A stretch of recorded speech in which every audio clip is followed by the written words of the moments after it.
This is the Detroit Sports Podcast Network. Guys, you know it's more refreshing and cooler than that ice-cold beer while you sit there and mow the lawn? Definitely not you if you're running around in this heat, in that office, wearing that stuffy, smelly, pit-stained dress shirt that's wrinkled to the high heavens. Don't worry now. Uncle Jock's got you covered, or should I say Larry Hunt's got you covered, with their moisture-wicking, anti-odor, breathable 4-way stretch 100% cotton dress shirt that will keep you cool like the other side of the pillow.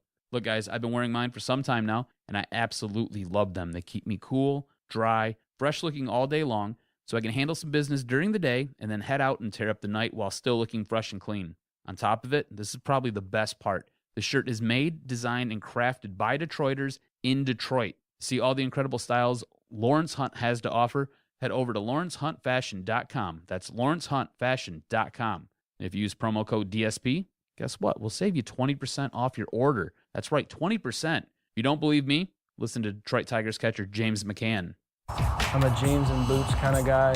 And taking my wife out to eat, I love putting on my Lawrence Hunt dress shirt.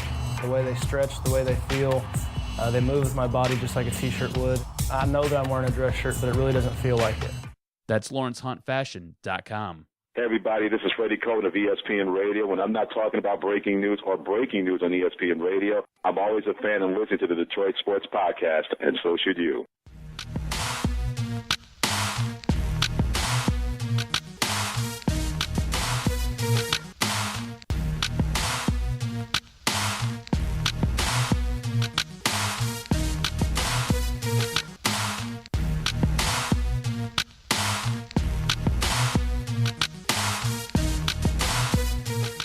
Thank you for downloading another episode on the Detroit Sports Podcast Network. This is the DocNJock Sports Program. I am the Doc, John Macaroon. Joining me, my cousin, Adam, the Jock Strozinski. What's up, cuz? So, real life question for you. Have you ever seen somebody that you went to high school with, grade school with, years later? In our case, they're a famali, and they have held together quite nicely. Have you ever had this happen to you? No, not really, because after high school, I basically have only kept in touch with basically two people. Okay. And now next year, I've started to see on Facebook that it's coming upon my 20-year high school reunion. And I'm like, oh, do I go? I seen the price, $80 a person. It's not too bad. Yeah, bar, food, catch up with people. But I've been loving reading all the memories that people in the group, because they, the class of 97 put out a Facebook group. So I've been interested to see what people have been writing and stuff. But I wasn't the kind of guy that really got into all that. I played tennis. I hung out with a group of 1-2 guys, and that was all I needed. And so I'm not really down for that. But no, I haven't run into that many people from high school and been like, damn. You did? Yeah, well, all right. So a couple years ago, I had my 10-year high school reunion, and there was a girl that I was head over heels for in high school, and she's like 3 kids later. She's held together quite nicely. Looks good. But I was at the gym today, and a girl I went to grade school with, she was like the hottest girl in grade school, which sounds weird. But we had a really small, close-knit grade school. It was a Catholic school. So any of you who went to Catholic school as a child, you know your classes are generally no bigger than 30. If you have like a class of 32, that's a really big class. So I think we had like 29 in our graduating class from 8th grade or whatever. Anyways, she's had like 2 kids and has held together quite nicely, doing very well for herself. That means that she is down to fuck. That's awesome, man. Yeah. So how's your workouts been going? You feel like you're in tip-top shape? Are you lifting at your peak capacity? Are you doing good in the gym? Well, I've been doing a lot of running because I got that marathon coming up on the 25th here. On Monday, I wanted to run 13 and a half miles. I woke up, my ankle was really bothering me. I've been dealing with some foot pain because of all the running. I'm not used to it. I'm a little bit top-heavy, so it makes it a little bit difficult on the lower extremities. But I ended up running 14 and a half miles on Tuesday, and it was brutal. It was hot. It wasn't very fast, but I got it done. I think I'm pretty much ready for my marathon now. It's just kind of tapering everything down and staying in shape and keeping the legs fresh here, but otherwise everything's good. So we had over the weekend, over the Labor Day weekend, our fantasy draft, the family draft. So a couple My observations. dad almost punched me in the face. It was awesome. Listen, when you said you wanted to do it at Buffalo Wild Wings over here in Troy, I was like, okay, it sounds good. We can watch some sports, have some beers, and things like that. But a couple things that I didn't expect to happen it was the first time I had ever drafted outside at a bar. Usually it's either done online or it's done at somebody's house, like your dad's house or at Henry's house in the league. And we've done fantasy draft. But this time we did it at a restaurant, and a couple hilarious observations. One, obviously, yes, you instituted a rule that I think probably, I know for sure, half the league's going to bring up next year in terms of double drafting, resulting in you losing a draft pick. I'm pretty sure we're going to have a vote on that next year. Let me explain the rule first. That rule was instituted because of my father, because he wouldn't pay attention to the draft. He would end up getting hammered, and he would try drafting Adrian Peterson in the 8th round. And all of us would look at him like, what are you talking about? Adrian Peterson was like the first or second pick gone, and now you're trying to draft him in the 8th round? Get your shit together. This is bad. Yes, absolutely horrible. And he would do this basically through rounds 8, 9, 10, and 11. And by the time it got to the 10th round, I would just lose my mind. And I would just scream at him and be like, what are you doing? You're screwing everything up. And it would piss everybody else off. So to avoid that, you now get penalized. You're allowed one double draft. If you double draft for a second time, you then lose your pick and every substantial pick after that. There was one person that bit in the butt numerous times. My father-in-law. Yes, bit him in the butt 3 times. There was another gentleman who it bit in the butt very early on, and I felt bad. And honestly, I don't like enforcing the rules, but they have to be enforced. Somebody has to do it. I've got to enforce it. I've got to be the bad guy. And I don't like doing it because it puts me in a weird spot, but it has to be done. No, it was a good idea.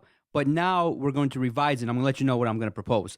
We will revise it to incur penalties if you double draft. But I don't think you should lose, because the spirit of a fantasy draft is to pick players. So to have holes there, it looks weird on a draft board. So I think what I'm going to propose next year when you have the meeting and the vote to say, hey, are we going to institute any changes, is if you double draft, it's a $5 penalty. And add to the pot. Monetary. You get penalized for double drafting. No, and I probably tried to bend the rules a little bit by asking quite a bit. But I think you did ask quite a bit. Of course, you should have lost. It was hard. You should have lost. I should have lost half of it. It was hard to hear. There were some challenges, and so that's what I want to talk about. Was that going to draft at a bar? One thing that happened to me was I faded after 13 rounds, 2-3 beers in, a nice plate of food. My mental capacity, and I don't like to admit my weaknesses, but what happened to me was I basically got a little tired, a little bit like, whatever, and I drafted a player that wasn't even on a roster for the first time ever. I go, I like Owen Daniels, just based on reputation, no research,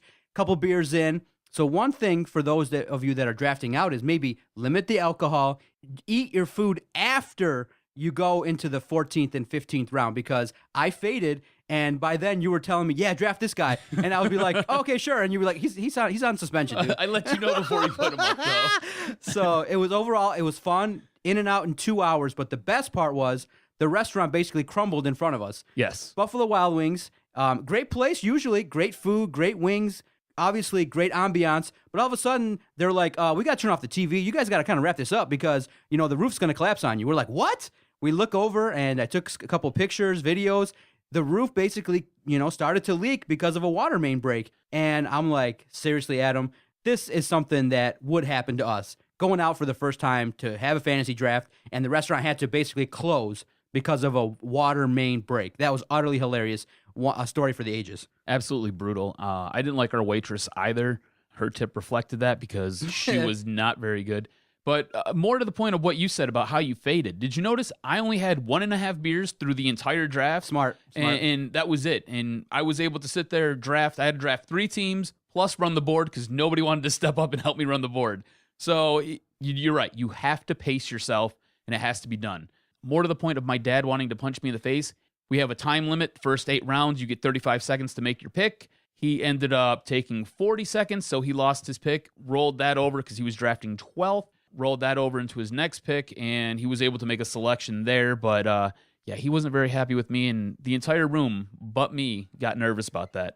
Another proposal, I say that if you do go over, that's another monetary penalty. So incur penalties for going over, let them pick, but let's add to the pot. And if you make those kind of mistakes and you take a little bit extra time, because it is kind of rough, when you're looking and you're kind of thinking, well, do I want a tight end? You're going over your team.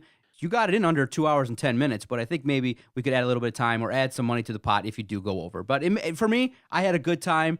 Everyone there seemed to have a good time that drafted, and that's what it's about. You get out of the house a little bit. It was nice to be away from the kids. Draft a team. It's going to be nice to see kind of how your team does versus my team, because we do play each other week 1. And I kind of took the strategy, the new wave strategy of saying, okay, I'm going to draft wide receivers. And you went no running back theory, huh? Yeah, so I went heavy running back. And you went heavy running backs in terms of you got a lot of guys who are number ones. And so we'll see how this plays out, because there is now a fantasy football debate in terms of draft strategies, and a lot of people have noticed that wide receivers are holding up better in terms of their performance. And so we'll see if I made a big mistake in letting Ezekiel Elliott get drafted 8th when I took Rob Gronkowski, number 7. I'll say this. That was, I thought, one of your best moves and one of your best picks, because after that, there really is no tight end. Jordan Reed's the only other tight end who's kind of worth a damn. Everybody else is just plug and play and hope for the best. So I think that was a very smart move that you made there, and we'll see what happens. Again, I won the league last year, pretty much doing exactly what I did this year. So I rolled over with the same strategy. We'll see what happens. I don't feel like I did enough homework leading into this draft. So we'll see. And it was a little bit rocky for me because I was doing more teams than I had anticipated having to do. So we'll see what happens. It'll be interesting. Episode 161 on our network is shaping up to be a really good podcast. I love when we get a chance to talk about the Detroit Lions. Game number 1 is upon us. A huge game, and really a game versus a team and a squad that is coming into the game battered, beaten, lots of injuries. And so the Lions versus the Colts, a lot of people are starting to go, well, hey, I think the Lions have a chance to really do some damage. And we're going to break that down rather quickly. And then later on, we're going to have a chance to talk to Dan Miller, play-by-play voice. Always a great discussion and chat with him. He's one of the nicest people in the media here in Detroit, and he definitely returned my phone call, and we're going to have a chance to hopefully talk to him. Second half of the podcast, look at the weekend that was for Michigan and Michigan State. Definitely two polar opposite performances, same result. Two highly ranked teams in college football, both walking away with a victory, and then we'll finish the podcast talking about the Detroit Tigers. All right, cuz, Lions, game number 1. Expansive notes for me. I loved looking at it. I was like, you know what? I really love looking at football. Love reading it. Kept my attention. And the other sports, I definitely am a big fan, but starting the process of looking at football, if all goes to form, going to say it and put it right out there. If everything goes to form based upon what I'm reading, the Lions should have a great performance this Sunday, 4:30, September 11th. The Colts have significant injuries in key positions. If everything goes to form, the Detroit Lions should be able to put up some big offensive numbers, and that defense should be able to do some things against the Colts. But it's the Lions, so I know that some hijinks and hilarity may occur, but just looking at it just up front, the Colts last year, were 8-8, the Lions were 7-9, and this year, the offensive line for the Colts is just atrocious. The owner even came out and said, I think we got the same concerns as everybody. The O-line is terrible. The O-line hasn't changed, and that was their biggest weakness last season, and that's part of the reason why Andrew Luck ended up with a lacerated kidney, missed the majority of the end of the season, and was in and out of the starting rotation there for Indianapolis. So... But it's the Lions, so we got to ask. We have to ask. A lot of question marks on their offensive line. Is Frank Gore going to break one off and have a great performance at 33 years of age and running behind that terrible offensive line? Naturally, you would say no. You would think that the Lions' defense should be able to contain him. And here's a stat that I don't think many people know. Did you know that the Indianapolis Colts have not earned a 100-yard running back game in over 56 games? The last time they had a running back run for 100 yards was Vic Ballard in December of 2012. Wow. 56 games without a running back rushing for 100 yards. That was surprising when I read that, and I'm like, oh boy, is Frank Gore going to get off here? Because it's pretty simple. You should be able to get pressure and do some damage there. I don't think that Frank Gore is going to be the guy that's going to be defeating you on Sunday. That's for sure. Yeah. But it's the Lions. Again, I don't think Frank Gore is going to be the one guy who the Lions have to sit their focus in on and target. Honestly, it's going to be Andrew Luck. It's going to be what Andrew Luck does with all of his weapons on the outside. You're going to have to watch out for Dante Moncrief. You're going to watch out for T.Y. Hilton. Those guys are speedsters, and they can catch the ball. And Andrew Luck has a great arm. He's a really good quarterback. The guy can diagnose the defense and then try to break it down to the best of his ability, depending on what that offensive line will do. Now, I don't think Frank Gore is going to sit there and rumble to the house for 100 yards, and I don't see him breaking off a huge, substantial run. When I say that, I don't mean 35 yards or more. Dude's 33. You got to contain him. Get in the backfield. Exactly. And you got to win the battle. And it should be one that the Lions win. The defensive line for the Lions should defeat the offensive line for the Colts. No problems. The strength of this team is this defense. More specifically, it is this defensive line, and it is the linebacking crew on this team. I'm not huge on the safeties on this team. I do like the cornerbacks. I think they're good. But it's going to be the front seven that are going to muck this up and give this team a chance to win games. And I can see the front seven containing Frank Gore. I can see them getting some pressure on Andrew Luck because, again, Indianapolis's offensive line is porous at best. I can see them sitting there hitting him a little bit and kind of roughing him up. That being said, I don't know if I like the Lions' chances in this game. Yeah, and so in order to try to improve the offensive line, the Colts went out and drafted at number 18, Ryan Kelly, center from Alabama. He's kind of going to be the leader of that offensive line. Yeah, definitely the question mark is going to be, can you really win those battles and not allow Andrew Luck to defeat you? Because he, in the one appearance that he had versus the Lions back in 2012, went off for almost 400 yards, 4 TDs, but coupled that with 3 interceptions. I'm thinking if they can do this right, if they can come out and perform, they should be able to get some turnovers and do some things on the defense, maybe create some points. Now, offensively, do you see a mirror of each other here? Again, Lions have a brand new offensive line for the most part. They're kind of feeling their way through this. They have looked good during the preseason. They have looked really bad during the preseason. Again, Indianapolis's offensive line is absolute junk. You have 2 quarterbacks that have great arms. Sometimes they put it all together. Sometimes they fail to put it all together. They have weapons on the outside. And I think we both agree we're not really sure what we're getting with the running game for both of these teams. And so the part, though, with the Colts defense that you got to look at is they're kind of old in key spots. Arguably their best linebacker, Robert Mathis, had his worst statistical season since his first year. He only had 7 sacks last year. He's the best pass rusher, but he's 35 years old. Your secondary for the Colts, oh my gosh, that's why, objectively, the Lions and Matthew Stafford should look to have a huge day. Golden Tate, Marvin Jones, Anquan Bolden. If I'm going to make a bold prediction, I'm going to say that each of them has a touchdown. Because that secondary for the Colts, when you look at it, is horrid. Horrid right now. Vontae Davis is out with an ankle injury, and so who do they go out and get? They go out and get Antonio Cromartie, Patrick Robinson. So that means, what should the Lions be doing? Deep passes. The Lions cannot be conservative in this ballgame. If Matthew Stafford walks away with numbers less than 300 yards passing and 3 touchdowns, it'll be totally on the coaches. The game plan is simple. You're going to try and torch these guys because their rankings in the secondary are horrible. Your game plan for the Lions, you're going to see it. You don't want to dink and dunk with this team. You're going to want to early on establish and see what these guys are going to do in the secondary. The problem, though, you see now, we're talking about the Lions and what they should be doing. Can they go out and execute it? Because when we talk about the Lions, you got to talk about it basically in 2 parts. What should happen and what is likely to happen because it's the Lions. Matthew Stafford is going to have to go out there and hit the receiver. You can't have Antonio Cromartie getting 2 picks on you. You can't have Patrick Robinson breaking up plays.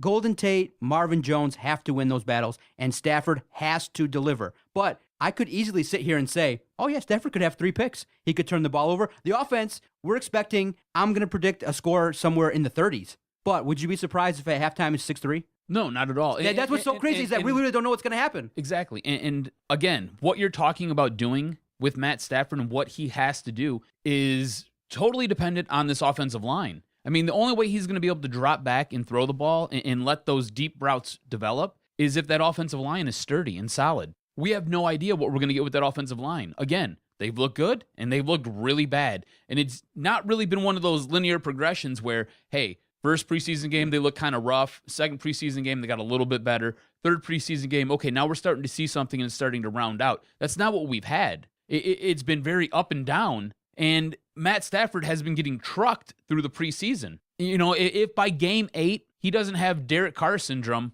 I'll be surprised because I see a lot of sacks coming his way this season. I figure by the time that game 9-10 rolls around, this offensive line will look leaps and bounds better, but it's going to be a very rough start to this season. So in terms of what we were talking about beforehand, we were both thinking, okay, hopefully, if all turns out well, maybe some good fantasy numbers for Golden Tate and Marvin Jones. Just in your thinking, who do you think is going to emerge game one as the guy? Who's gonna get the targets? Because Golden Tate and Matthew Stafford have a special bond. They've played together now, and that Golden Tate's going to be targeted probably in the shorter mid-range passing game, and he's going to try to get those yards after the catch. But Marvin Jones is that deep threat. Do you think there's going to be a little bit of a competition? You think it's going to be a little bit more balanced? Or does it sway in maybe Marvin Jones' favor because he seems to be a guy that if you let loose could maybe emerge as a number one coming from a guy that was back up to A.J. Green? The Bob Cooter offense is nothing but dink and dunk. So it's going to be Golden Tate, Anquan Boldin, and then Marvin Jones. All right, the deep ball will be there, and that pass will occur, and it will happen throughout the game. So as the yards go and the yards get racked up, Marvin Jones might win the yardage competition here. But I think Golden Tate's going to get most of the receptions. I think Anquan Boldin will probably be second because the guy doesn't drop anything and has no problem cutting across the middle. Now, Golden Tate's pretty much the same way. He does do a better job of yards after the catch. I think it's Golden Tate, and then it's everybody else, the way it's going to work. And again, that's just because the Bob Cooter offense is predicated on short passes, getting the ball out of Matt Stafford's hand quickly, and especially with this offensive line. You want to sit there, 3-step drop, let it go. 3-step drop, let it go. Every now and then you'll take a shot down the field, and that's when you've got your 7-step drop where you're working out of the shotgun, and you're just hoping that the offensive line holds up at that point. But it's going to be a lot of just quick in-and-out plays, trying to keep Matt Stafford's completion rate high. So you don't see them airing it out and going balls to the wall, trying to take it. Listen, you see it. Antonio Cromartie and Patrick Robinson, the Lions have the edge. They have the advantage. You're right, but again, their offensive not gonna pull a trigger. Their offensive line is questionable. You don't know what you're going to get. Again, I think especially in the first quarter, maybe the first half, it's going to be a feeling out process. If that offensive line can look stout, expect them to come out and go balls to the wall in the second half. But if Decker's getting ate up on the outside, if Tomlinson's getting ate up on the inside, and Swanson's having a deplorable day, because I don't really have any concerns about the right side of the line. It's all on the left side that I have a ton of questions. So if the left side is getting picked apart, absolutely expect them to do short passes, just quick drops, and just get it in and out of guys' hands very quickly. What needs to happen, obviously, in this game, and it's coming to me, is the defense got to score points. Yes. The defense has to score. The Lions defense better put up points on the board because that will probably open up everything. This will be another one of those seasons where they have to lean heavily on their defense in order to win games. I'm hoping it does because at least for the first 10. You know what's starting to creep in my head as we're talking right now? All the negativity is just creeping in my head. Penalties, turnovers. I'm thinking that we both know, sitting here objectively with the facts that we have in front of us, that the Lions should go pass heavy. So you know what that means? They're going to try to be the smartest guys in the room and try to run it for 40 times for 40 yards. And then we come out and go, why are you running the damn ball this much? Well, we're trying to establish the running game. And Caldwell will sit up there and try to patronize us and be like, hey, you understand that in this league, winning teams run the football. Well, Caldwell, don't you kind of realize that you ran the ball 40 times at a clip of 1 yard per attempt? Well, we have to keep with that, and it's a patient kind of thing. I don't want to see that. I want them to actually execute a game plan that will win. I think that if they went balls to the wall and maybe they were able to kind of protect Matthew Stafford and maybe had a lead, then they could play and really maybe blow out Indianapolis. Because on paper, the Lions should go out there and destroy Indianapolis. But we know that for whatever reason, if you call it a curse or the way that the Lions play or the lack of talent or whatever reason, that potentially, even if they're up 14-0, 17-0, there's that turnover just waiting around the corner that might flip the momentum. There might be a special teams blunder. I'm just hoping that this year we start erasing some of those memories because we all have them. You're thinking the same thing I am, and everyone out there that's listening to this podcast has those same fears. Are the Detroit Lions going to defeat themselves this game? I'm hoping not. I'm hoping when we talk next week, we can sit here, puff our chest out, and say, you know what? We played a team that on paper we're better than, and go out there and destroy them. But if you play down to their level and you play terribly and Amir Abdullah fumbles the ball, Stafford has picks, Taylor Decker gets rocked, we're going to be looking at a long-ass season. It's important to get out 1-0. This is a key game. It's an important game. I'm going to be watching, and I'm hoping that the performance is going to live up to what we think it could be. I'm hoping. I'm crossing my fingers. I have 60% confidence that it's going to turn out in our favor right now. Absolutely. This game right here is monumental to get this season started correctly and get it started headed in the right direction.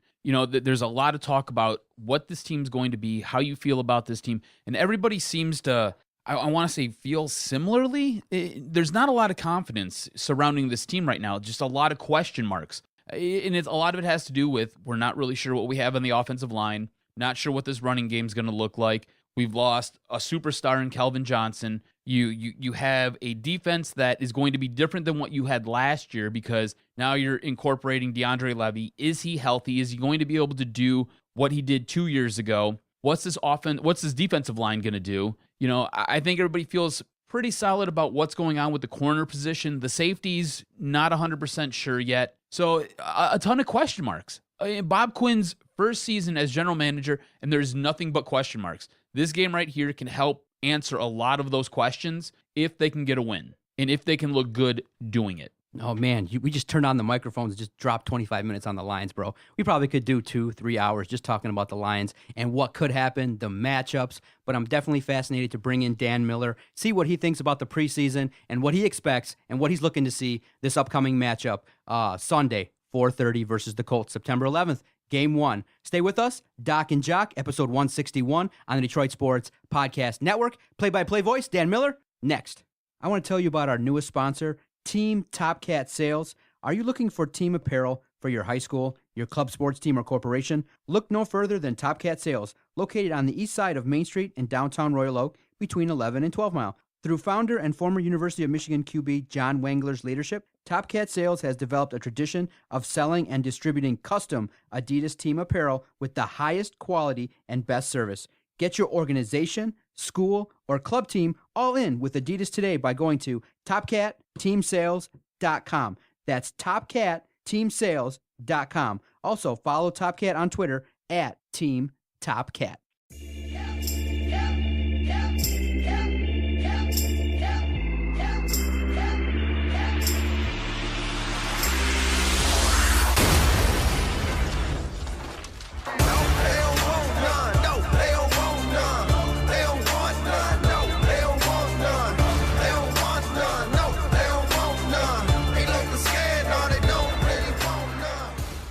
And on the phone with us right now is the Detroit Lions play-by-play voice. You can hear him on WJR 760. Dan Miller. Dan, what's going on? How you doing? Not too bad. Real excited for this Lions season to get underway here. To kind of start things off, we want to know what your impressions were during the Lions this preseason.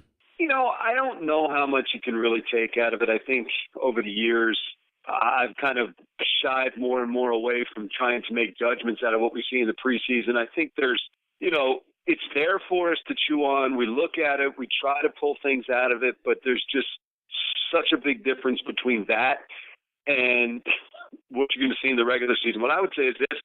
I really feel like the same questions that we had going into training camp are the same questions we have coming out of training camp, and that's, can this offensive line function? Can they open up holes in the running game? Can they run the ball? Can they protect Stafford? Can they give him some balance? And I think, for me, those are the main questions that I have about this team going into the season. I just don't think you got those answered during the preseason. I think the real answers start to come this Sunday. Coming this Sunday, before they even got here, they had to do some cuts to trim the roster down to 53. Was there anything that surprised you as they were going through that process, and anybody who was let go that you just kind of sat there, took a step back, and scratched your head? No, I don't think so. I think that, Rudock was the one that probably raised the most eyebrows, but I think it was a calculated risk by the team. I think the likelihood of somebody picking up a sixth-round draft pick at the end of training camp, a guy that doesn't know your system, and putting him on a spot on the 53 roster, which teams hold pretty dear, I think was highly unlikely. And there was some chance there. I mean, I didn't really know what was going to happen. I thought there was a chance somebody might, but in hindsight, it's just probably not going to happen, especially at that position, because there's, numerous teams that might carry two, and they're not going to use a spot for a third. But I think other than that, probably keeping four receivers a little bit. I thought they'd keep a fifth, but, in reality, Eric Ebron's going to be out there so much that, assuming he's healthy, that he, in essence, is a receiver for this team in a lot of their different packages. And I think probably, the numbers at linebackers weren't where they want them to be, but I don't think that they could possibly predict that you were going to have two of them go down with significant injuries during camp. So I don't think there was anything really shocking. I think some guys played their way onto the roster, and that was probably more the case than guys playing their way off. Doubling back to the whole Jake Rudock situation, that was one that I sat there, I really scratched my head on, because through the preseason, now I know Rudock sat there and went up against third, fourth, and guys who are now probably on the practice squad, while Orlovsky was going up against second-string guys. But in the limited time, I thought Jake Rudock showed a little bit more. I thought his ball security and just the way he kind of read and kind of broke down defenses was a little bit better than what Orlovsky was giving us. Now, I know Dan Orlovsky and Jim Caldwell have a long history together, and that really sounded like that was the reason why he got the nod over Jake Rudock. Yeah, but you're going into this with the assumption that it was an open competition. Yes. And it wasn't. It wasn't. I mean, that's just plain fact. Yeah, he outplayed him. There's no doubt about that. But coaches in this league are not, for the most part, comfortable with rolling into a season with a rookie quarterback. It's just not something that they want to do. Now, look, Dan Orlovsky had a bad preseason. He had some rough patches out there. But I think your premise of assuming that this is an open competition is flawed from the beginning. So I think if that, if that's what you were expecting, I don't think that was the case. The question was whether or not Rudock would have a spot on the roster, not whether or not he would win a job as one of the 53. I just didn't really see that was going to be the case, that he would win that job. That's just the way coaches are. They have a comfort level with veterans. He obviously has a comfort level with Orlovsky. So that's where it ended up. We'll see where it goes from here. They've got Rudock back. If anybody claims him, they can still keep him by deciding to sign him. And then I guess we would figure out, at that point, forced to make a decision where they are on Jake Rudock. I still think that they're very bullish on him. I still think they believe that he can be a heck of a player. I just think they feel, and I think it's a belief shared by a lot of NFL coaches, that if something happened to Matthew Stafford, they want to go in there with a guy who is a veteran. Now, if you get late in the season and all of a sudden you look up and maybe the games don't matter and maybe you're out of a playoff race, maybe the thinking is different by a coach. But I think going into a season, it's the veteran that they wanted. Dan Miller, play-by-play voice of the Detroit Lions. Now, Dan, let's turn our attention to this Sunday's matchup versus the Colts. Now, Adam and I were talking about it. Everyone's excited for the season to open. When you look at it on paper, it looks like the Colts can be taken advantage of in that defense because of the secondary. A lot of their key players are older. How are you viewing this matchup right now, Sunday versus the Indianapolis Colts? Because on paper, it looks like the Lions should be able to do some things both on offense and on defense. Yeah, the Colts are beat up. They are really coming out of this thing with some issues. And, they had already lost Hugh Thornton, their offensive lineman, for the season. Hort is hurt. They've got some defensive issues. Vontae Davis isn't going to play. Arthur Jones is out with a suspension. And they got a couple other injuries they're dealing with as well. So, all that certainly hurts Indianapolis. But here's the bottom line. Teams play hurt in this league. And you got to find a way to take advantage of that. And that's going to be the question for the Lions is, can they go in there and take advantage of a defense that might be missing 5 starters when they line up on Sunday? You still have to execute. You still have to play. You still have to avoid turnovers. And you still have to find a way to get in the end zone. So, this is not a full-strength Indianapolis team. It's probably going to be pretty close to a full-strength Detroit team. And I think that, it's probably an opener that for them on paper sets up well, but that doesn't matter. They're not going to play it on paper. You got to go in there and you got to get the job done. I think that they're catching Indianapolis at a good time, but this is going to be a Colts team that is determined to bounce back from a very disappointing season last year with a great player at quarterback who's determined to bounce back from a disappointing season last year and one in which he missed a lot of time with a lacerated kidney. So this isn't going to be easy. There are some things that would indicate that Detroit may have an advantage in some matchups, but we'll have to wait and see. I've been doing this long enough to understand that we can sit here and break it down all week. It still comes down to the same things on Sunday. You got to play on offense. You got to avoid turnovers, in particular on the road. You got to run the ball a little bit, and you got to find a way to stop them on defense. And really, with a beat-up offensive line for Indianapolis as well, that might be the matchup that intrigues me the most, is that Lions defensive line, which has to be one of the strengths of this team, trying to find a way to pressure Andrew Luck. With that being said, we've all talked about it, the need for the Detroit Lions to establish a realistic run game, being able to control the clock, see Amir Abdullah hold the football, and the Lions offense to maybe be more balanced. Do you see this game, the Detroit Lions, being balanced in terms of pass versus run? Because initially, when we look at it, it looks like the Lions may have an advantage just kind of passing the ball quite a bit this game on Sunday. Yeah, I mean, I think it's tough to sit here and say that the Lions are going to be balanced. They're coming off a season in which they were last in the league in rushing. I can't sit here and tell you right now that they're going to have a good enough running attack on Sunday to balance their offense and be 50-50 or somewhere in that range. I just don't think anybody can say that, because I don't think we know what this offensive line is as of yet. It's young.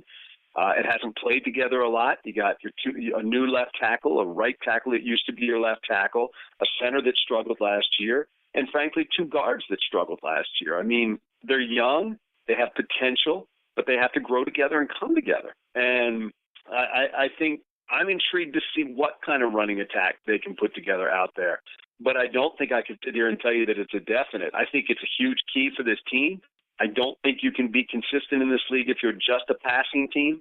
One team outside of the top 20 in rushing last year made the NFL playoffs, and that was New England. And they're always a little bit different because of the guy they have throwing the ball.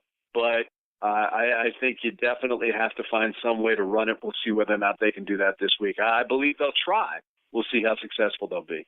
Speaking of that defense, which you said has to be the strength of this team, Kyle Van Noy has been inserted as the strong side linebacker. He's been much maligned through most of his Lions career. What should we expect from him going forward?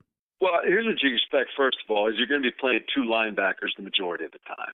I mean, and I think the linebackers you'll see on the field most will be Tahir Whitehead and DeAndre Levy, because more than 60% of the time you're in nickel or dime package. So Van Noy's role will be limited in that regard. Look, he's looked better in the preseason. He made some good plays. He showed some good football acumen on a couple of plays out there.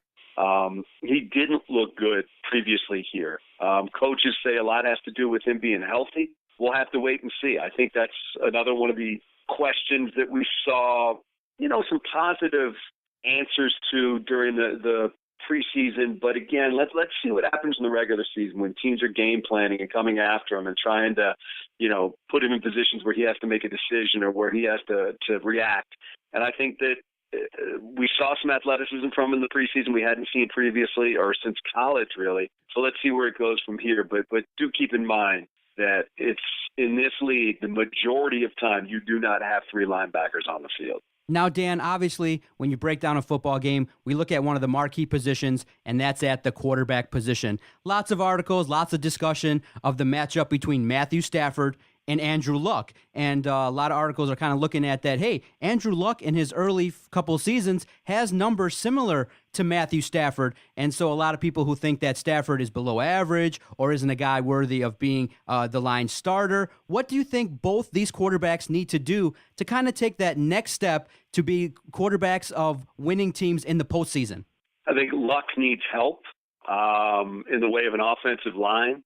I think he has made some bad decisions with the football, but I think a lot of those have been the result of him trying to do too much or him, not getting the support. And, look, quarterbacks are human. Well, once they start getting beat up a lot, their eyes start to dart around and look for pressure, and that takes away from what they ultimately want to do. He's got tremendous talent, tremendous touch, tremendous accuracy, great arm, can run with the football. He can do everything, but you got to help him. And I think that's the big key for him coming up this year. With Stafford, look, now it's about winning. He's done all the things in terms of numbers. He's gotten to X yards before anybody else in the history of the game or thrown for 41 touchdowns or whatever it is. He's done those things. Now it's about winning. It's about winning playoff games. Nothing else really where Stafford is concerned matters. It's not all on him. He's got a lead. He's the most important guy on the field. But he, too, needs help. He needs a running game. He's never had one for the most part since he came to the Lions. A little bit of balance would certainly help him out. But, when I look at Matthew now, I say this. It's just about the winning. Nothing else matters. If he goes out there and throws 47 touchdowns, but this team can't win, yeah, it shows that he's doing okay and he's improving, but his legacy, his resume will ultimately be defined by whether or not this team can win games in January and ultimately February if it got to that point. So, I think these are two really talented young players. Luck is trying to find his game again. And I think Stafford is trying to, with the team, it's not just him, but with the team, figure out a way to turn this thing, into a team that is A, in the race in December, and B, alive into and through January. All right, Dan, before we get you out of here, because we know that you're busy and you've got a jam-packed schedule, what do you expect from this team this season, and how do you see them finishing? I think they got to play. I mean, look, I think this team is good enough to compete on a week-to-week basis and to be in the playoff race in December. I think that their defense, I believe, is going to be pretty good. My questions are more on the offensive side of the board. Defensively, I think they have a good line. I think that they certainly, with Levy healthy, it's a huge get. That's like adding a Pro Bowl linebacker to your lineup, and it just changes the dynamic for this team. There's not many players on any team that can change the game in the blink of an eye with one play. Levy can do that, and getting him back is huge. And you have to hope that those cornerbacks continue to ascend and that they can get the kind of year I believe they can get out of that defensive line, which I think has depth and talent. Offensively, guys, that's my question. Can they run the ball? And everybody's talked all year about, you got to protect Stafford, you got to protect Stafford. Yeah, you do. But sometimes you protect him by making teams respect the run and by running the ball. And I think that's the big question for me. I don't think you can necessarily get where they want to go if Stafford's throwing 700 passes. I think you need to find a way to balance this thing out. I'm not worried about weapons. I think if they don't win this year, it's not going to be because Calvin left. With the guys they have, with Jones, with Tate, with Bolden, with Ebron, with Riddick, with Abdullah, with the guys they have enough weapons to move that ball up and down the field. But you got to give the quarterback time to do it, and you got to have a balanced offense to keep a defense honest. I think, again, I really believe this team can be around in December fighting for a playoff spot. I think the NFC has, taken some hits, quarterback in Dallas, quarterback in Minnesota. I think that hurts both those teams.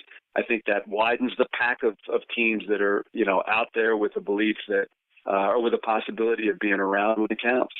Dan, we want to say thank you for your time. I want to pay you a compliment. One of the best things I think I read about you was during that Baltimore game during the preseason. It was an absolute snooze fest. And one of the best things I heard about your play-by-play calling was even Dan Miller makes this game sound incredible. Sounds like it's one of the best playoff games the Lions have ever had. So I think that's a nod to you and your abilities, and keep up the great work. Everybody, you can hear Dan on WJR 760 when he's doing the Lions game. You can also follow him on Twitter at Dan Miller Fox 2. So Dan, thanks for the time. We appreciate it. Keep up all the great work.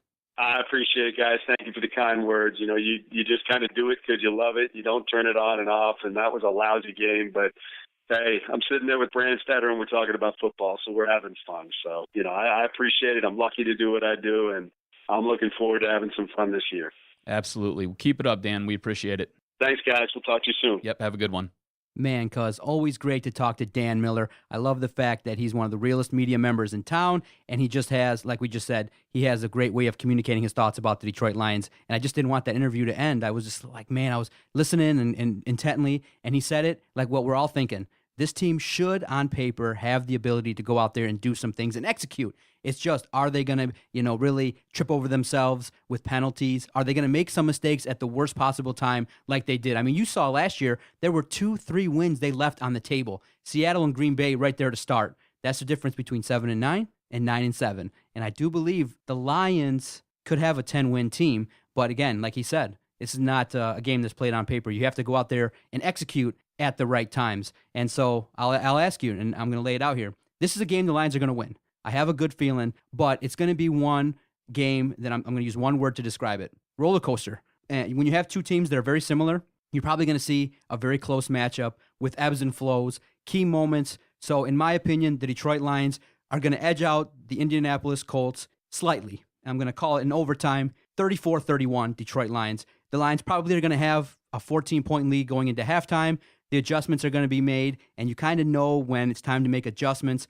That's not really Caldwell's strength. So then Indianapolis will come back. It'll be a seesaw game into the fourth quarter. It'll be one that you probably will watch all the way up until the end, goes to overtime, and the Lions just do just enough to win the game.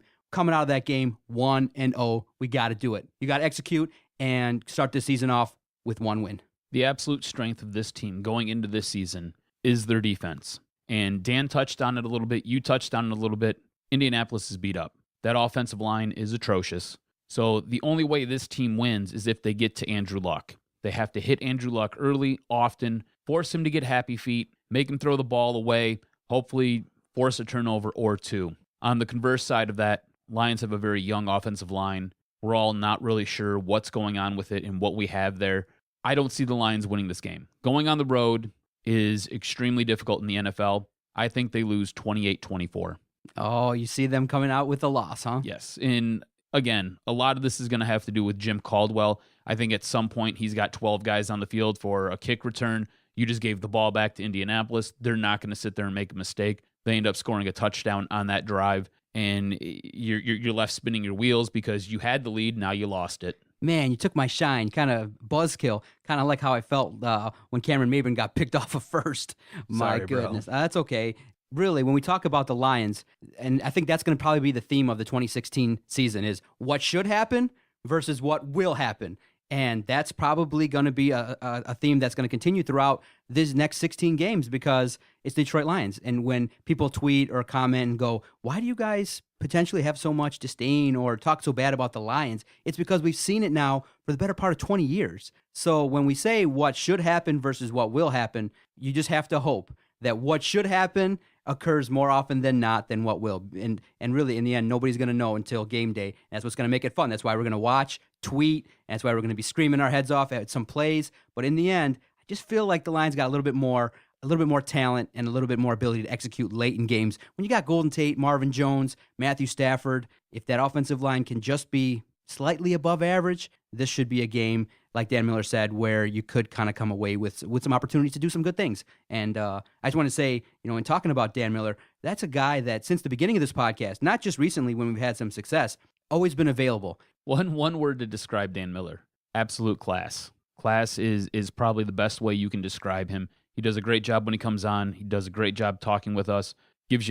Basically tells you how it is. I mean, the guy's got a silver tongue. There's a way to sit there and say, hey, this team isn't that good, and you shouldn't expect a whole lot, and do it in such a way where Dan Miller's not going to come on and say the Lions blow, right, like I do. right. He does it in such a way where it's like, yeah, okay, well, that makes sense. You're like, he just basically told me they're bad and not to get my hopes up, but in such a way where you're like, wow, that wasn't so bad to hear it that way. Like, it's going to be okay. Maybe not this year, maybe next year. So Dan does a great job communicating his thoughts. Outstanding. Okay, so the Doc has the Lions winning. Jock has them losing. Definitely tune in, and you know that the Detroit Sports Podcast Network will bring it to you each and every week. We'll talk about the Lions and see what this team is going to deliver in 2016. I got a good feeling. I don't know. Maybe meeting Golden Tate has changed my views a little bit. I'm going to say week 1, victory. Let's see what happens. Now, switching gears, I think we're both taking different stances as well regarding what the hell we saw over the weekend in college football. Let me tell you something. That was probably one of the most exciting 6-day periods of college football I have ever seen. From Notre Dame, Texas, to Florida State, Ole Miss, to Michigan State. LSU, Wisconsin. I was like, damn, what the hell's going on? But Michigan didn't really have the guts to step up and play a real team. They had to go out there and destroy a Hawaii team. That's a lot of nerve coming from a school that played Furman and could have lost that game. One of my takeaways from the Michigan game obviously was they played great. But my biggest takeaway was maybe you could have scheduled, I know it's made in advance, a team slightly better than Hawaii. What does a 63-3 win really do for you as a program? Nothing. All you do is pay a big fat check to Hawaii to fly from wherever, whether it's Australia, where they're coming from or whatever, take a check to take an ass whooping. That's not what Michigan, in my opinion, should do if their stance is going to be win a national title. I'm not saying you got to go out there and play Alabama week 1. I'm not saying you go out there and play Notre Dame week 1. I'm saying maybe, just maybe, week 1, make it a Michigan team. Central, Eastern, Western. One of those teams, put a whooping on them, maybe 40 to 25? Eastern's much worse than Hawaii. Are they really? Okay. I think so. Okay, but a 63-3 win. Listen, I love the papers, and when you really look at it, I'm starting to see the bias a little bit. Dominating victory, devastatingly awesome performance. They're using hyperbole to describe basically a crap team coming into the big house and Michigan stomping on it, which they should have did. And so you got to go out and do it. Obviously, Michigan State didn't do it, but Michigan looked great against a bad team, and it was nice to see that Wilton Speight kind of came out there and rebounded after that awful interception to start the game. It was kind of funny. Juxtapose that with Harbaugh slapping him all upside the head, getting him riled up, and his first pass is the INT. But, oh, man, the defense was awesome. The running game emerged. People were questioning a little bit about what the hell happened with Jordan Lewis. That's been a little bit speculative in terms of why he wasn't there. But all in all, when you talk about the Michigan game, it was all positives. And when you talk about it, you just go, maybe that game doesn't really help you as much as you think it should.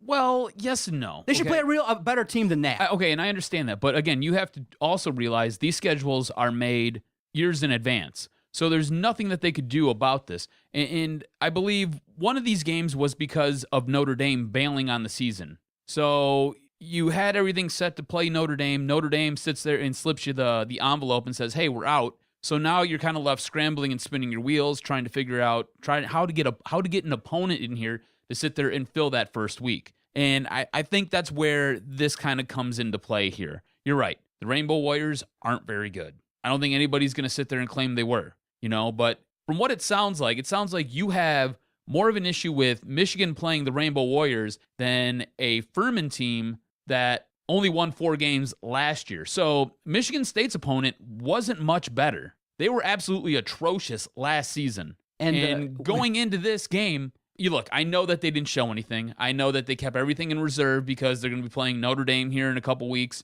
and they don't want to show anything. They don't want to tip their hand at all. But Michigan State didn't do much better. And, yeah, everything was great for Michigan. I mean, Jim Harbaugh said it, down to their footwork, they had it going. I think there were some things that you can take away from the Michigan beatdown of Hawaii. Looks like Chris Evans is going to be a player. Looks like he's going to be good. Solid. That defense, I expect that defense to be nasty. I expect them to get to the quarterback. I expect them to put a lot of pressure and make plays. That offensive line's a little bit of a work in progress. Spaeth looks okay. You're right. He had a real bad interception to start the game, turn the ball over, comes back out. Next thing you know, he's incredibly efficient. 3 touchdowns. I think he was 9 of 12 or 10 of 16. Incredibly efficient. And looks like he has a grasp and a control of this offense. Now, again, I know the opponent's not very good, but in due time, like you've seen with Jake Rudock, he will get better. When we've talked about quarterbacks in recent memory, just in the last few years, kind of it's swayed toward Michigan State with Connor Cook, Kirk Cousins. Now Tyler O'Connor seems to be like a prototypical quarterback. But does he? Does he really? He does. Big guy. Didn't have happy feet at all. Didn't lock onto his wide receivers at all. Exactly. And didn't look a little bit out of place there. You're right. He looks prototypical. I did not get a chance to finish my sentence. Now, what I want to say was, from the Michigan game, I said to myself, wow, if you're a quarterback, you're an up-and-coming young stud, you want to play for Michigan and Jim Harbaugh because it looks to be quarterback-friendly. Surround yourself with great tight ends. Try and build an offensive line, have a solid run game, like we talked about in the podcast. If you surround a quarterback with that formula and that puzzle, solid senior leadership at key positions, and you got a great young stud running back that you can hand the ball off to and get yards, that's a spot a quarterback is going to want to go to right away. And both teams have that right now at Michigan and Michigan State. But yeah, I'm not going to hate on Michigan. I just say that if your goal for Michigan is to start that train moving toward a national title. I know most people are thinking that the goal this year is probably try your absolute best to scratch and claw to get to that first spot in the Big Ten, maybe make a Big Ten conference appearance, try to win that title. But if your goal is to move that train toward a national title, I just think better competition in game 1 would help you. Now, I don't know if you fully understand how the playoff system works. I know you got to win. You got to win. You got to win the Big Ten first. Yep. So, hey, their job, go out there, win the Big Ten. The rest of it will take care of itself.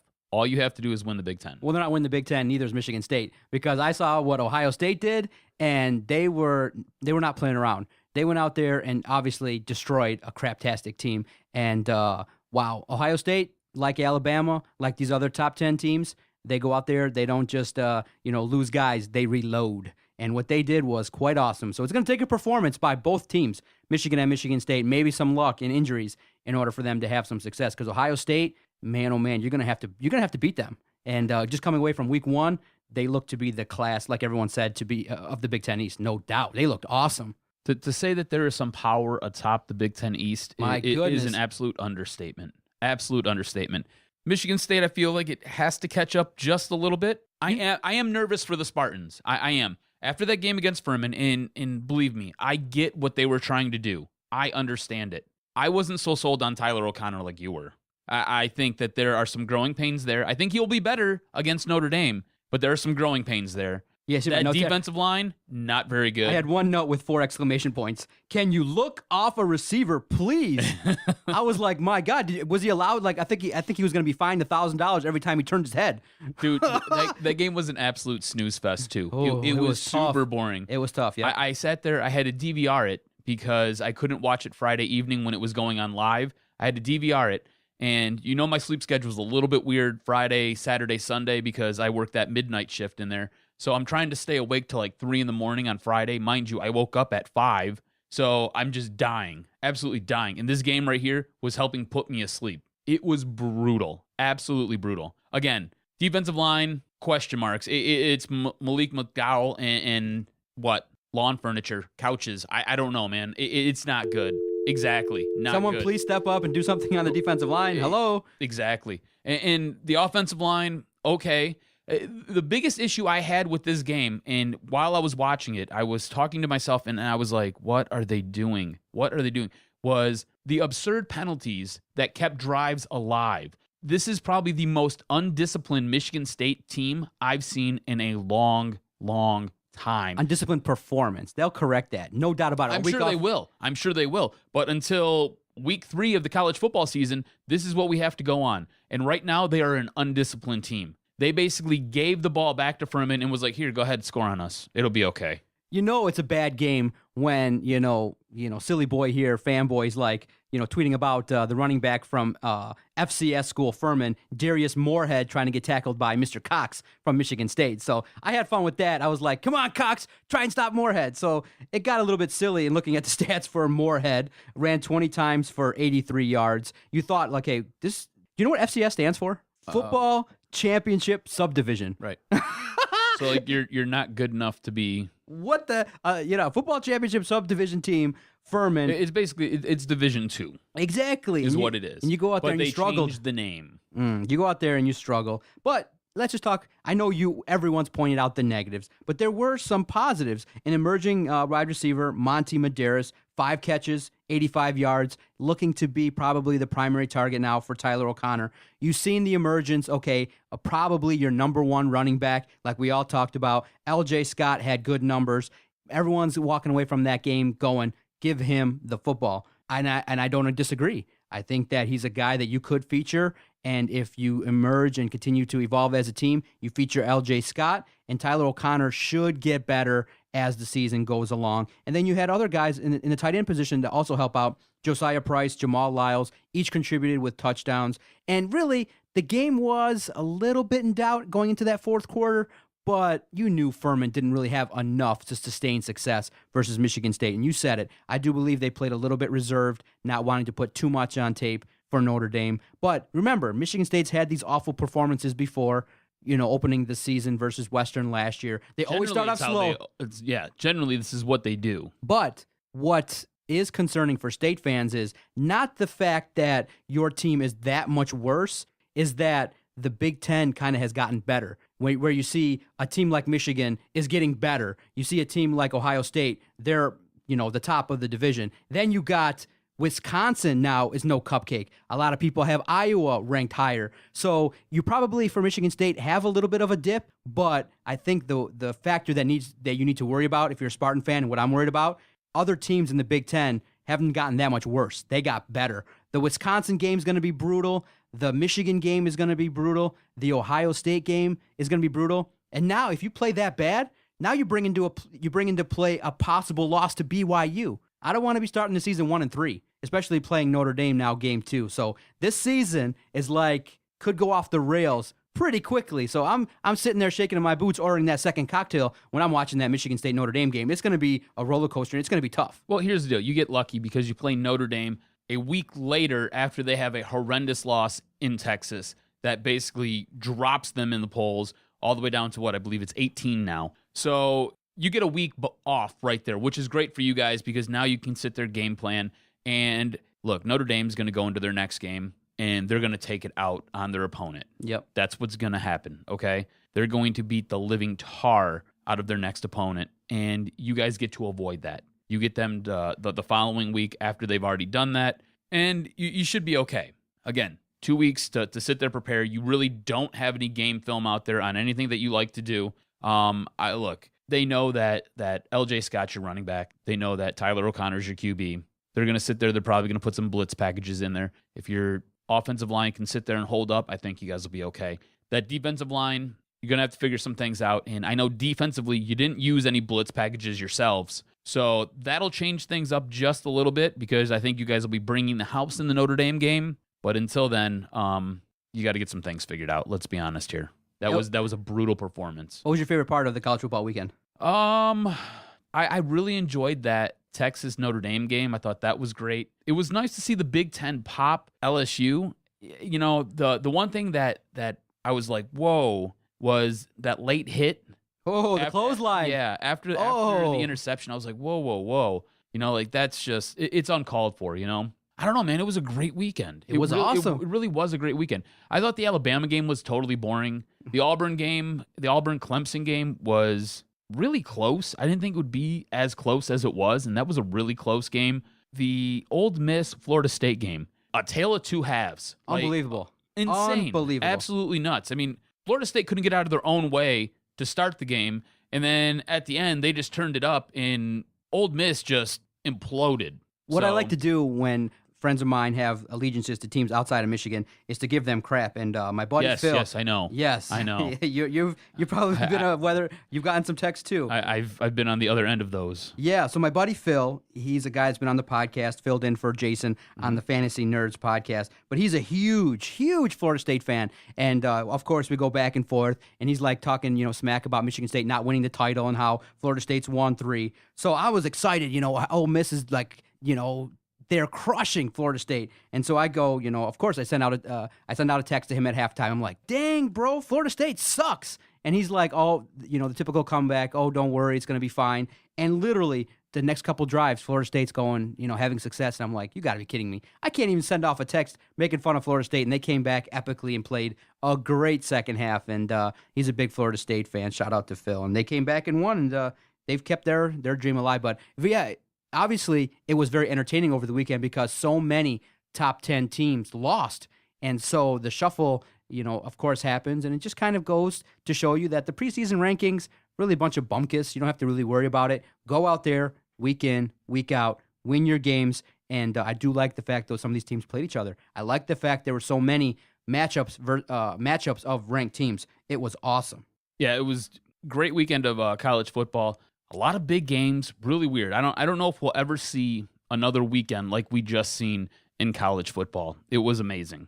A lot of upsets, which are always great. A lot of fun to talk about, especially when it's not our teams that are getting upset. So, anything weekend. This week we should peek into? I really haven't checked out the entire college football schedule. I'm just going week to week with Michigan and Michigan State. Check it out over the break, and we'll come back, talk a little Tigers, and you can fill me in on what college football games I need to check out this weekend while my Michigan State Spartans rest up, heal up for their championship run. Stay with us, Doc and Jock, episode 161 on the Detroit Sports Podcast Network. Doc and Jock here for Fanatic U. If you're looking for some sweet sports swag and you love your Detroit teams, and I mean you really love your Detroit teams, you got to check out fanaticu.com and get the coolest gear out there and rock your Red Wings shirt, rock your Lions shirt, rock your Piston apparel. Wear it till the wheels fall off. Michigan State, you know what? They got it too. Check out Fanatic U. They have 6 locations all over Metro Detroit. Check them out, fanaticu.com.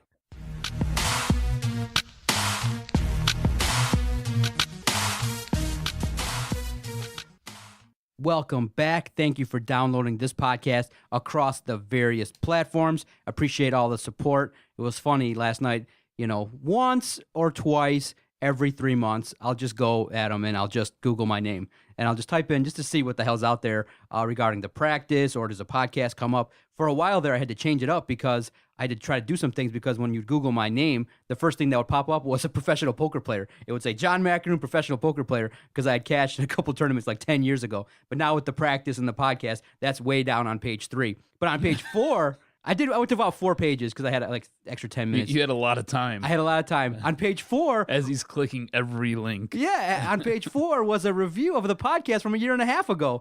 And I thought I'd seen everything that was written nice about us on CBS Detroit. When I get a lot of the comments that are nice on our Twitter page at Detroit Podcast. But there was a nice review from a young lady reporter from Detroit, Jock City. They're a great website, and it was one of those articles that said, in January of 2015, which podcast did you have in your rotation? And she included DocNJock, and so I screenshotted it and put it up there, and I thought it was a very fair review of what we do here. And check it out at our Twitter page at Detroit Podcast. But so as the positivity train rolls along with the Detroit Lions, guess who's jumped aboard? Who's this? Marshall Faulk, baby. If you go to prideofdetroit.com, Marshall Faulk predicts the Detroit Lions to make the playoffs. That's right. Yes, sir. I seen that. Yeah, he's like the one. He is the only one. A lot of people, actually, it was weird because I don't know if... Is it like Fast Time at Ridgemont High? Because he is out of his mind just smoking trees right now. I don't know if it's people being realistic, because a lot of people thought it was 9-7, 10-6 when the schedule was first made, and then they've kind of come back. Maybe they've kind of looked at the roster, the loss of Calvin Johnson, the Lions' history, I think, is playing a big part in it. But a lot of people are starting to go back a little bit, going 7-9, 8-8, kind of being the ceiling, which I'm a little bit surprised by. Maybe I'll lead the positivity train. Go ahead, you can do that. And you'll be. I'm going to be here pointing and laughing at you. All right, tell me what to watch this weekend. Because all right, so I poured over the college football schedule. All right, and honestly, week 2 after a great week 1. It leaves a lot to be desired, but I did find 3 games for you that are kind of worth a damn. First off, we've got Arkansas at TCU. TCU's ranked number 15. Arkansas is an SEC school, so it should be solid. Just give that a little bit of a watch there. If you're a Big Ten proponent and you know how Iowa hates Iowa State, there's that game that's going to be taking place. Iowa's ranked number 16. Everybody feels like they're going to give Michigan a real good shot here. They did sit there and they did take it down to the final couple seconds in the Big Ten championship game against MSU. So it'll be interesting to see how Kurt Ferentz builds upon that success from last season. And then as we make our way down the schedule, you've got Virginia Tech versus Tennessee. How does Tennessee rebound after almost losing to Appalachian State last week? Tennessee has dropped to number 17 in the polls. Does Virginia Tech give them a run for their money? Can Tennessee flex its SEC muscle? What's going to happen here? And really and truly, unless you're a Michigan fan, there's not a whole lot else going on. Okay, that's not too bad. Who's Michigan playing this week? UCF. UCF. Yeah. Another blowout? Yeah, should be. Okay. If it's not, I don't know what the hell's going on, but it should be. I think there's another 45 to 50 point spread on that action, man. Let me take a quick peek. I'll let you know. All right. What's great about now doing this podcast is we actually have the ability now to watch some television while we're recording. It makes it a little bit light and fun to kind of peek over as you're droning on and on and on about Michigan. It's a 36-point spread. 36? Okay, not bad. You take it? How would you bet it? That's a lot of points. Yeah, I take it. You take Michigan plus Michigan minus 36. Yep. Okay. I would do it. We'll see what happens. But it's great in the studio. We got the Tigers game on right now, about to kick off the 3rd game, big game ahead of the series versus Baltimore. You got the U.S. Open going on, and you got the only NFL one who's Network. excited about the U.S. Open is you. I definitely like the U.S. Open, dude. What's going on is Djokovic is getting super lucky, dude. He's kind of walked through the tournament. A lot of the guys are just like, okay, I want to play 2 sets, and I'm just going to retire. Who's the chick who's ranked number 2 in the world? That's great. She's German, I think. I don't know. If she's not Serena Williams, I don't know who they are. Okay, so while I was watching the Texas Notre Dame game, I was watching her play tennis, and they had zoomed in on her while she was sitting there preparing to serve, and she was just kind of like stretching and flexing her legs. And mind you, I'll be honest with you guys, I can sit there and appreciate when a woman takes the time to sit there and work out and exercise. This chick had some of the thickest thighs, and when I say thick, I don't mean fat. I mean she was muscular. Like, I stopped everything I was doing, and the buddies who I was at a bar when I was watching the game, they were like, "What are you watching? What are you looking at?" I was like, "Check out her thighs. Like, just look at her thighs." And dude, she's strong. She's strong, like just physical, very physical. A lot of power comes from those. I don't know why I felt the need to tell you all this, but That's awesome. that was the only thing that interested me in the U.S. Open there. Okay, so you know what's disappointing? You know who's not going to be a sponsor of this podcast? ITT Tech. Oh, yeah, I've seen that. I woke up this morning and I was like, what?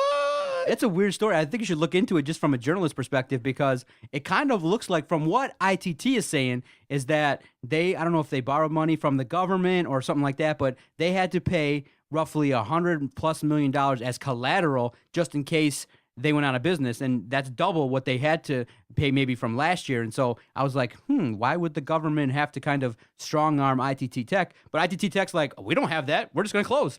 That's kind of serious. It was collateral. Well, yeah, it was, but it was for grants and financial aid promised to the students. Generally, when you go to a school like that, they're very expensive because it's a private organization. So you generally pay out the butt for it. It's usually in an accelerated course, so it's like 2 years of just insanity money-wise. So you sit there, you pay it, you get through your course quickly, you come out the other end, and usually they have a job placement service that will help you find a job to help get you wherever you got to go. And in this case, it sounds like there was an issue and there was a conflict with the money for the students as far as financial aid goes. Guaranteed money. Yes, and then there was another issue with the career services department helping find and place students into jobs. So big picture wise, the government will say, okay, we'll grant $3-4 billion in grants and assistance throughout the course of this time. But in essence, we want just some proof that you're going to stay in business, not just use this money fraudulently and give us at the time it was $75 million just in case. Now they upped it. And so once ITT said, we don't want that maybe versus the money that's lessened because grants have gone down, complaints have gone up a little bit because I seen the word inflated and in terms of the success rate of those plays. But, growing up, those were the ads that you'd always see on TV. ITT Tech, go there. And you'd be like, you tell people and I can be honest, I would use that name not knowing much about it other than that it was a school that provided, technological services and training. So I would say, hey, if you can't go to college, go to a trade school, potentially like an ITT Tech, but knowing that they folded, it piqued my curiosity as to how these businesses run. But to close down like that was a big name. And it wasn't just a local. They had nationwide programs. So they shut down, a lot of people unemployed, and people were like, okay, I was going there and now I'm not. Generally, when you go to any place of higher education or higher learning, and they do any type of financial aid, it gets a little bit regulated. Weird. Yeah, you're going to have to... It gets a little weird and a little bit dicey because the government comes in because they basically are controlling the money. So it's a little bit different if you go to a university or you go to a college. It's a little bit different. I graduated from Oakland after spending a lot of time at Wayne State. I also went to Specs Howard, and Specs Howard's a little bit different than actually going to college. There are different regulations and different rules and different things that you have to do in order to attend there. So it gets a little bit weird because the government comes in and, like you said, they do kind of strong arm you and say, hey, you have to do this, you have to follow X, Y, and Z. So, dang it, my plans have now changed. We're not going to apply for a grant with the government. Darn it. Because we're a university. We could be a podcast university. That's right. We're teaching you lessons. There you go. All right.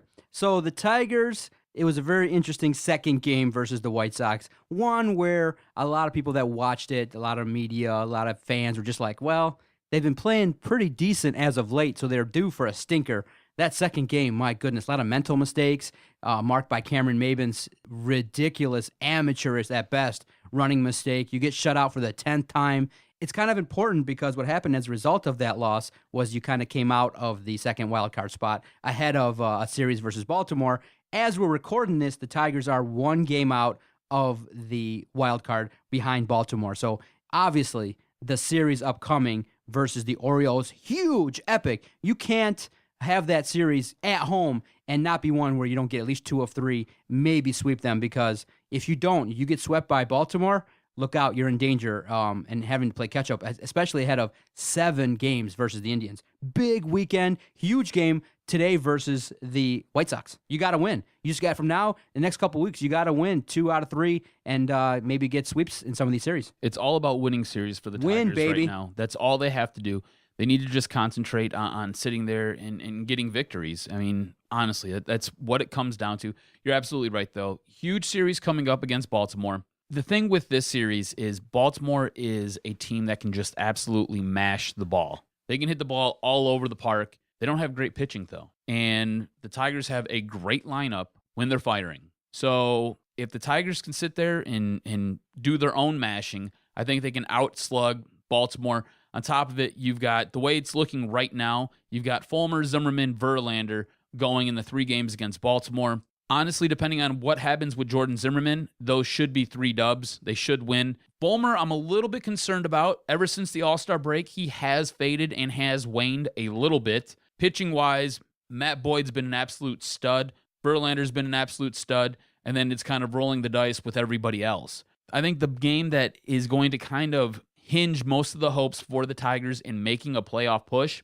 is the Jordan Zimmerman game. And that's going to take place on Saturday, tentatively. So, do you agree with them? Maybe that's probably a tough game for him to come back. Do you think maybe they could have just let him, simulate a game and wait until the next series? Have him play against the Twins all day. You need wins right now. And if Matt Boyd's going to give you a better option to win than a guy like Jordan Zimmerman at this point because he's coming back off the DL, and honestly, he got roughed up down in Toledo the other night. And look, you got to win games. You have to win games. You have to win series.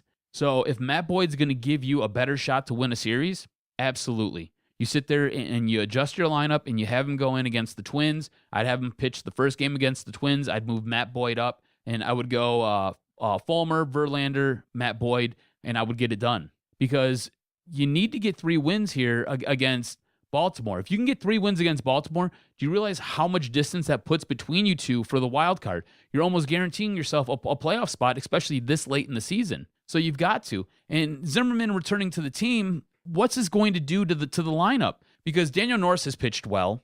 Matt Boyd's pitched exceptionally.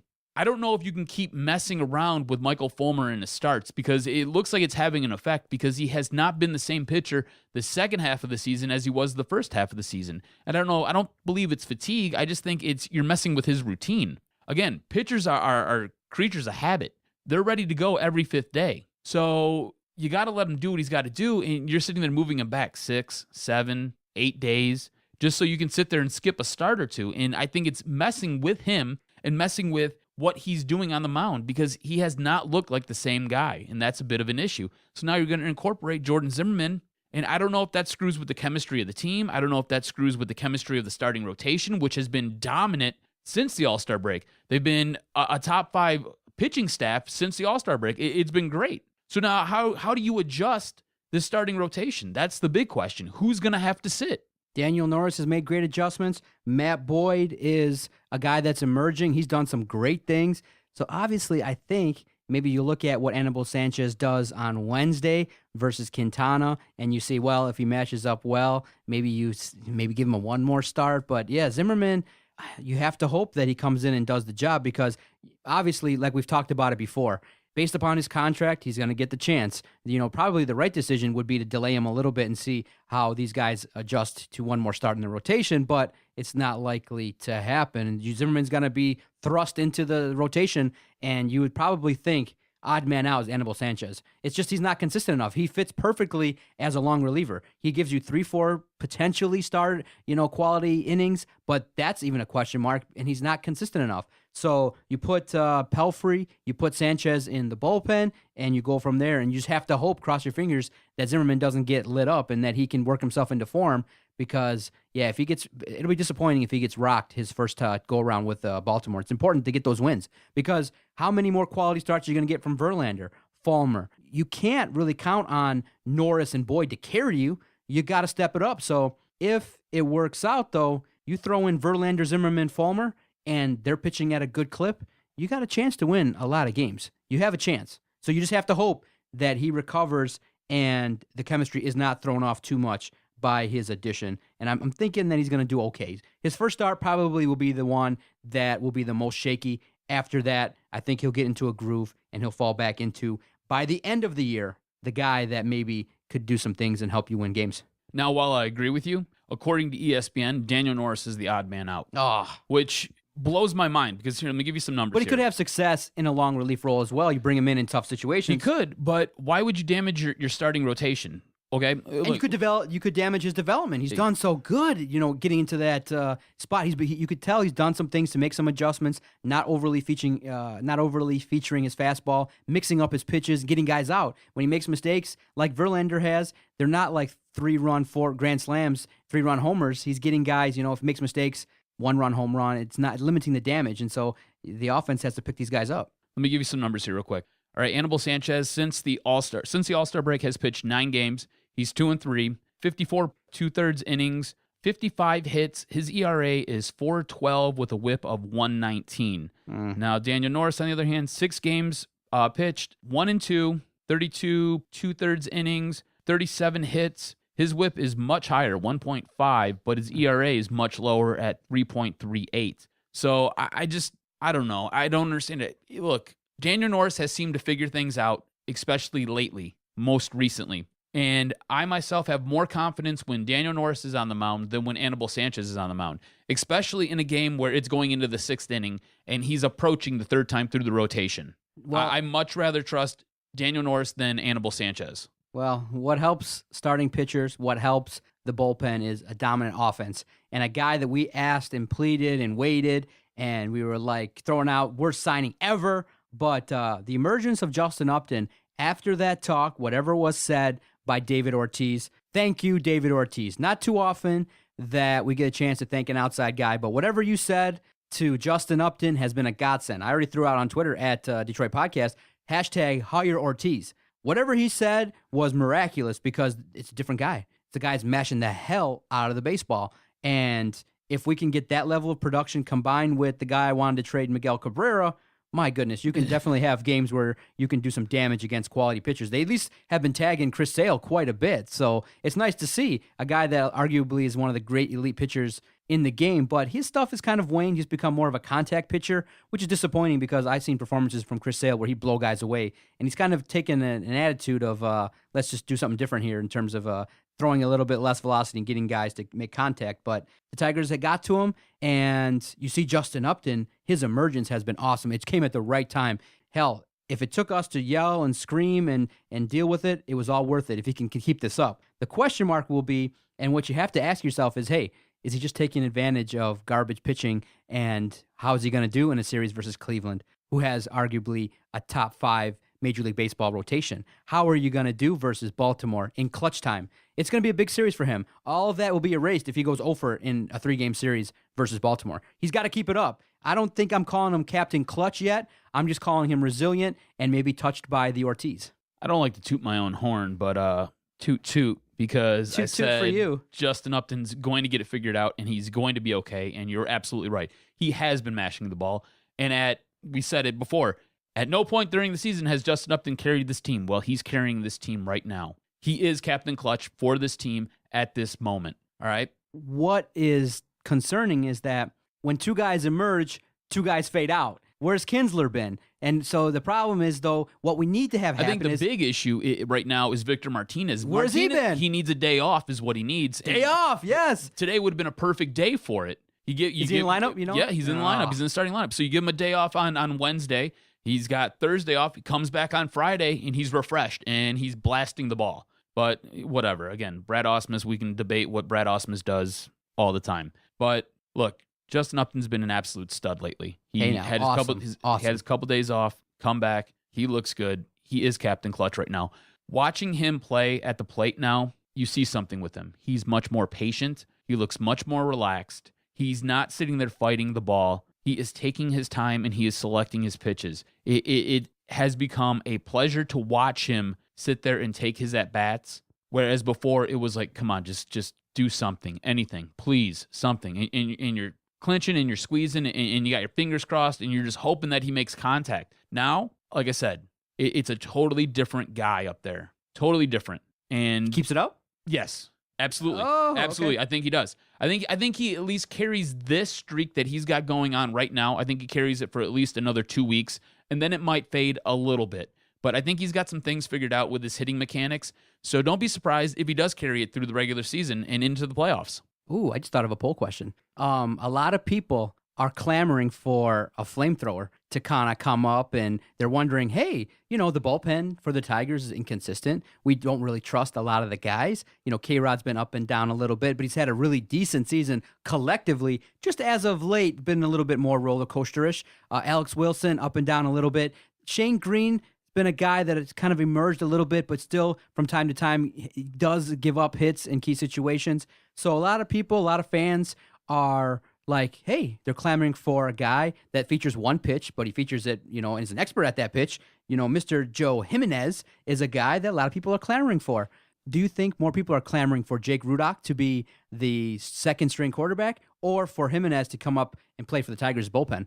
Ooh, that's a good question. That's a real good question. I think because of what is on the line for the Tigers right now, because their playoff lives hang in the balance, I think it's Joe Jimenez, just because of what he could do for the rotation and what he could do for the relief pitching on this team, because he could sit there and spell a couple guys. You're right, he has one pitch, and that's the reason why he's not being brought up. He's being sent down to the instructional league. I think what he would mean to this team, I think more fans are clamoring for that than Jake Rudock being Matt Stafford's backup. Okay, yeah, so. I think, but see, the problem is, though, I agree, I'm starting to agree with what's being said with Jake Rudock. I mean, it worked out perfectly. It would have been a disaster had he been claimed, but he gets to develop, and you get him on the cheap, and it's still good money. $7,000 a week's not bad. Right. Well, and Joe Jimenez only features one pitch.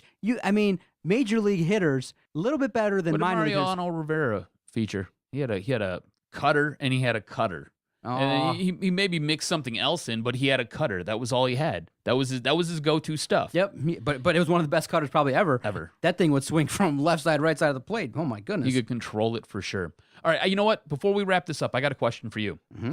All right, do the Tigers make the playoffs? Right now, here today, we're about 4 weeks or so out before the end of the regular season. Tigers have been hot. They've got a couple big series coming up. They're going to be playing Baltimore. You know what they've got against Cleveland. They'll be taking on the Twins, who they have feasted against, so that helps boost their wins and kind of gets them a little bit closer. Do they make the playoffs, yes or no? Keeping it on the spirit of positivity, they got 7 games versus Cleveland. I think they're going to win 4 to 5 of those games. It's going to be a playoff atmosphere. They're going to step up to the occasion. I find it hard to believe that you're going to really struggle to compete in games when you feature Verlander, Zimmerman, Fulmer, Boyd, and Norris the way they've been playing. Whoever's the odd man out, I believe the Tigers are going to be there as a wild card team, and they're going to have a chance to have a really close to 87 to 90 win team. Most people are saying it takes 90 to win it, so you're going to have to get close and do some things. It's going to be predicated upon a great series ending, performance versus the White Sox. You got to win the series versus Baltimore,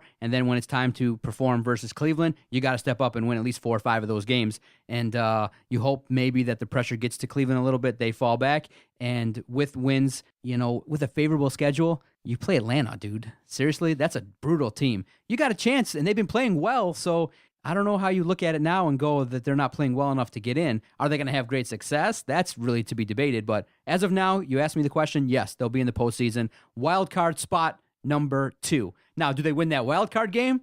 Probably not. You probably are like screwed, and you have to, have Verlander, Fulmer, Zimmerman to end the season, and you're stuck with either Boyd or Norris to kind of throw it out there. Or, like today, you're going, okay, well, you need a series victory. Who's on the docket, Adam? Who's pitching? You look up, it's Anibal Sanchez. You're like, shit. You just don't want that day to come where it's like Boyd or Norris needing to win that wild card game. I don't want that. I want Verlander. I gotcha. I think they win. I think they get into the playoffs, and I think they look good when they do it. I don't see any issues here with this team.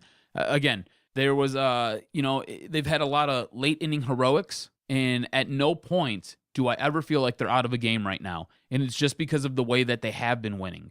It's one of those things where you've got a real good feeling about this team as you enter into the 9th inning and they're down by 2 or 3 runs. And it's just because at any point they can get magically hot and win a game. And they've done it a number of times this season already. And I think that bodes well for them.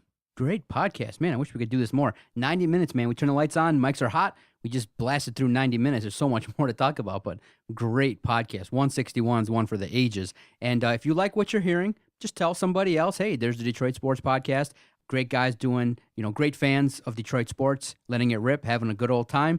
And you can listen to all the podcasts across our various platforms. And hey, if you want to hear what we said 3 years ago when we started this project, when they hired Brad Ausmus, the devastation that we felt, how devastated we were when the Lions hired Jim Caldwell, you can hear that on our archive page at YouTube. Just type in the search bar there, Detroit Sports Podcast.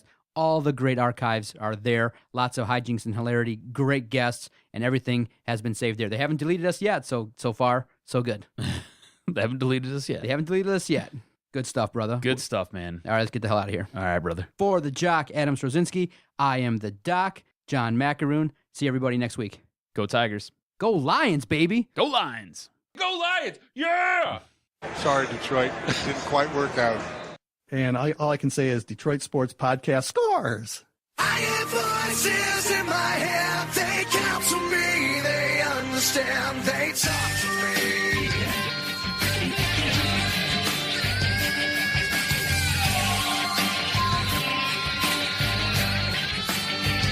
They talk to me. They tell me things that I will do. They show me things I do.